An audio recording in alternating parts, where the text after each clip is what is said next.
Good morning, everyone. Just having a little coffee, going over YouTube and Facebook, like I do. I was just watching Tim Black, his video, Running Out of Time, South Carolina, Bernie Sanders, Marijuana Legalization. Excuse the mess in the background. I'm in the midst of laundry and getting ready to go to work. But as I was listening to this and doing laundry, I felt compelled to comment on the state of being with marijuana legalization and why it's so important, other than the fact that it is medicine and it will help a lot of people, and making it illegal is making us sick. But the bigger part, back up a little bit, the reason the corporations pushed to make it illegal in the first place was one motivation. Since then,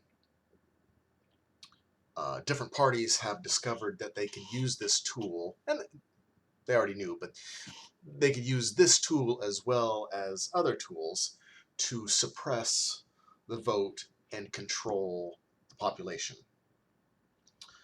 Marijuana is at the moment the top tier of manipulation.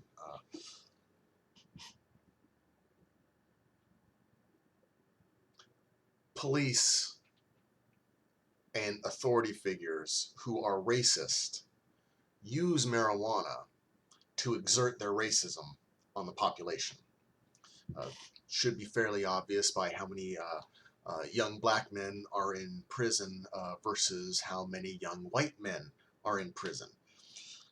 They use marijuana and drugs at pretty much exactly the same rate. I would be hard pressed to point out which one does more of what, because they're almost identical, depending on the year.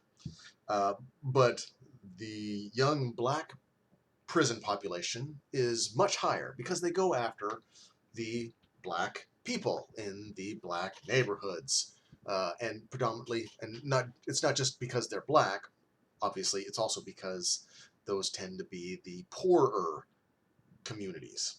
So there's less pushback from the community. They're not going to rich white neighborhoods and dragging out lawyers and doctors who have a joint. They're just not doing it.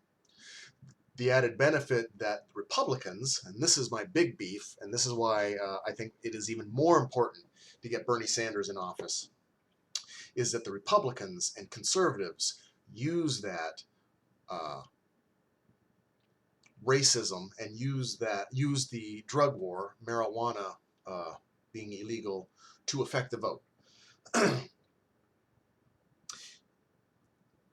If marijuana prohibition had never started, the U.S. government would look completely different. And all you have to do is ask yourself, well, first understand, when you get arrested for a federal drug crime, you lose your right to vote. So ask yourself, all these young black men, hundreds and hundreds of thousands of young black people that get arrested for marijuana charges, marijuana possession, and lose their right to vote, all those hundreds of thousands of people, do you think they would vote Republican? Do you think they would vote conservative after what they've been through? Some, many probably would, because they're ignorant to politics and ignorant to the controls. But I truly believe, had they all been able to vote, that the United States would look very, very different, and I think improved in every measure. So for me, marijuana legalization is the best and quickest way to get our democracy back. Democracy is only a thing when people get to choose, when people get to vote, and when one part of, or one side of the party, when one party, the Republicans, are able to use an arbitrary ruling that says this is bad, so we're going to bust everyone who does this, unless they're in wealthy white neighborhoods. They're able to skew the vote, remove the black vote, remove the Latino vote, remove the poor vote, and then only have wealthy white people who are not federally restricted to vote. So there it is. And there's only one candidate, as Tim Black, who was what motivated me to do this, there's only one candidate out of all the candidates that wants to legalize or deschedule marijuana, and that's Bernie Sanders.